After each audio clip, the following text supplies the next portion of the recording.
Hello, Maddie from Hello Interloper here. Today we're going to be going over Special Dungeons number 14. Unfortunately, I'm 3 days late on this. Could be 4 days, depending on what time zone you live in.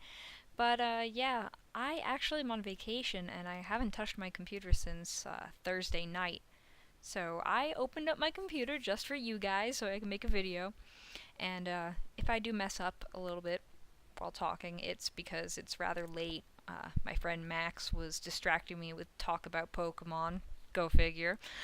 um, so anyway, Special Dungeon number 14.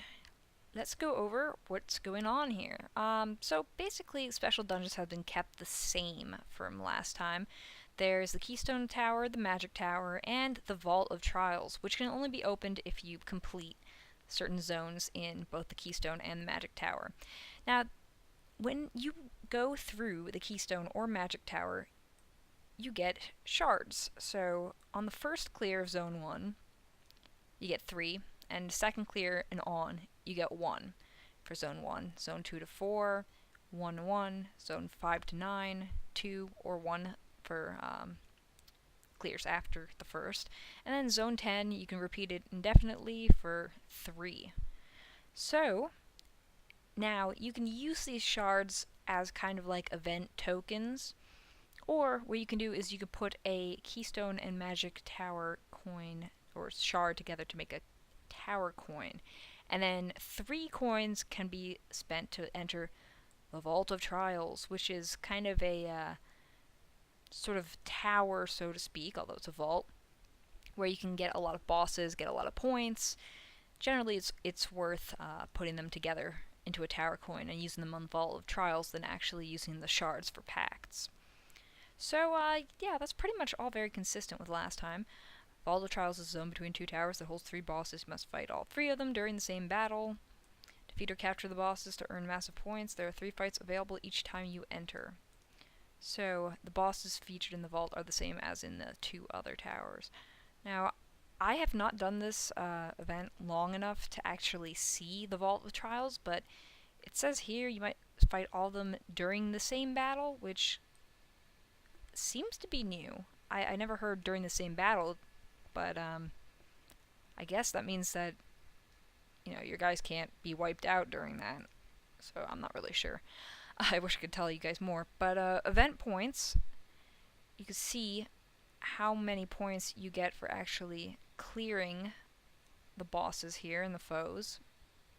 You earn points by capturing familiars, of course. Rare rewards await those who earn high points. The more points, the better. So, technically, the towers are great, but the Vault of Trials is really what your goal is. And, of course, you can easily get into the Vault of Trials just by doing the first zone of the Keystone Tower and the Magic Tower. I just realized that is totally typoed, and that actually is DeNA's photo, infographic, whatever. So that's not the wiki's fault, and that's not my fault. That's their fault. But anyway, just completing Zone 1, you can get enough to go into the Vault of Trials and test it out. But anyway, so the bosses. The current boss is, now this is a mouthful, Tlahuizcal, I guess, Vesper Giant. And there is mythology behind this guy, which is pretty cool, but he kind of looks like some kind of Aztec or Mayan thing, or Inca, whatever. Some kind of South American Indian-based guy. And race is ape, although he does not look like an ape. Kind of looks more like a human, but who knows. Skill's Flaming Spear, which is actually not an old skill. It's a new one. It deals damage and sometimes paralyzes 3 foes. It's a sweeping attack, targets 3 foes, and the paralyze percentage is 30%. It's a 130 attack multiplier. So let's take a peek here at the final evolution here, and that's rather creepy. He kind of turns into a sort of ghoul. See the skull and everything. Creepy. But his stats seem to be fairly attack-centered, as you can see. It's nothing really that spectacular, but keep in mind that this is a Special Dungeons boss, so for a Special Dungeons boss, it's pretty nice. And Flaming Spear is not a bad ability because, of course, it attacks 3 foes. Always useful to attack multiple foes. And definitely a few Special Dungeons back, we were seeing a lot of single target attacks, like Icicle and stuff like that. Not really very useful for PvP or anything outside of like raids and stuff. What I'm trying to say is it's not really useful in normal battles. See, it's late. I'm kind of stumbling over my words. I'm really sorry about that. Anyway, so that's the boss. And the Keystone Tower mini-boss and the Magic Tower mini-boss are the Prison Breakers, who we've seen a few times already. They're supposed to be brothers, and they're really not worth it because they're uncommons that evolve into rares, as you can see here.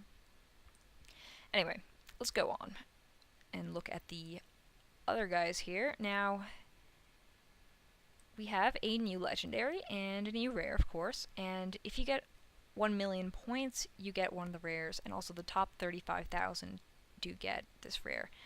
Now, I don't know if you guys have noticed this, but at some point I remember it was the top 40,000 that would get a rare for an event, and now almost every time it's 35,000. Kind of makes you wonder if Blood Brothers is fading a little bit in popularity. But of course, there's no way to actually confirm that. But every game has its peak. I don't know if they changed it because there were too many on the market, or there's too little people playing now, or I don't even know. But anyway, let's take a look at these guys. So the legendary is Kangana, the Maelstrom, and Kangana is pretty interesting looking. I'm gonna actually open this up to see it bigger, and as you can see, it's a elephant, but it's not just an elephant, it's a lemur riding an elephant, and there's a lot of crazy detail in the art here, so it's kind of interesting to look at, but that lemur looks rather scary. He seems very determined, or kind of looks like he doesn't have full control of that elephant there. And he has a skill called Body Check, which is new. Body Check deals massive attack-based damage to 2 foes, and it's a 250% attack multiplier, which is pretty darn good for a double target ability. So that's rather interesting. And then, of course, this is the evolved version of the legendary. And pretty much his toes get more fiery, and the lemur gets even creepier. And he seems to have some glowing runes, which is kind of interesting. But yeah, Body Check is an attack-based ability. As you see, 250% attack. So let's look at his stats. Now we see definitely a lot of attack, good amount of HP, good amount of defense, low-ish wisdom and agility. So really it's just a very durable sort of familiar. Definitely will take a few hits. Good HP, good defense, and attack is really great. And hopefully with that attack and its ability, basically wipes out 2 guys off of the game board right away. Not really right away because of the low agility, but you know what I mean. Pretty good to wipe out 2 guys without having to take extra hits. Anyway, so then we have the event rare, which is probably the most accessible for everyone because there's going to be a lot of him on the market and everything. And he is Gangaroota Potamus Rider. I guess in the world of Blood Brothers there is no hippopotamus, there's only potamus. But then we get Gangaroota the Destroyer, which is a lot scarier. And actually, it's kind of funny because hippopotamuses, they don't look very dangerous, but a lot of people get killed by hippopotamuses. They are not friendly animals. They do not like it when people are in their territory and their teeth kill. This one is no exception. A lot of blood everywhere, and it seems that the ape is now wearing a crazy sort of skull. I don't know where he got that skull from, but it's bigger than his own head, so it's probably not an ape, or maybe it's a bigger ape, who knows. But Frontal Onslaught is this attack, and we've seen this before, actually many times. Leah the Gladiator, Tristan the Sorrowful, Attis the Amazonite, Camel, Camel, Angel of Destruction, Jean Knight Templar, Chikagoro Master Samurai. We've seen this a lot, but basically it's a sweeping attack, all foes in front line, 150% attack multiplier. So, nothing that special, although, if everybody is in the front line, which tends to usually happen around raid events, you can definitely win PvP battles easily. So, let's look at his stats. He's got pretty good HP and pretty good attack. Okay, defense. Not so low wisdom and agility. He's kind of rather surprisingly balanced, seeing that the difference between the attack and the wisdom, the highest stat and the lowest stat, are really only about 2,000. So he's kind of well-rounded. But overall, I don't think he's anything really spectacular. I mean, I am not really a fan of Frontal Onslaught, back sort of things, middle things, whatever, because you never know what kind of configuration your enemy is using. So, Frontal Onslaught could be kind of not so useful if there's only like one guy in the front line. It's kind of a wasted ability. I'd rather have something that attacks 3 foes than all in a front line or something like that. But that's just me.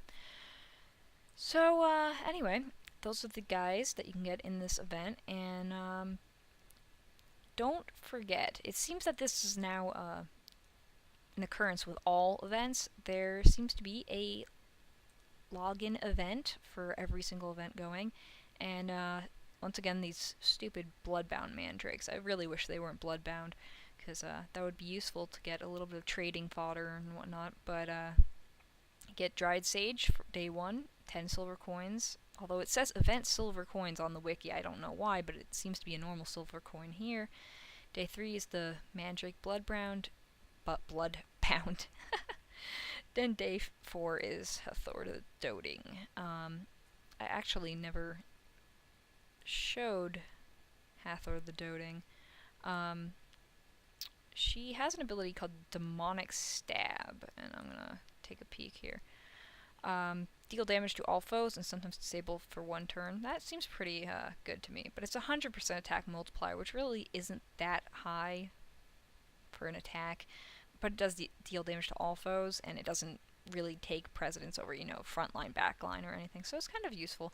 30% chance to disable, so pretty much it's almost guaranteed that at least one of the guys you attack will be disabled. So let's look. Hathor, Harvest Goddess. She's okay. I mean, her attack really isn't her best stat here. Has high wisdom for apparently no reason, and agility is kind of high. Low defense, low HP. Not really anything special. Not even that high stats. So I don't know. If you want to build one, I guess make sure you log in for all 4 days on here, but I'm not too impressed. So, anyway, that's about it. And, yeah, until next time. See you guys.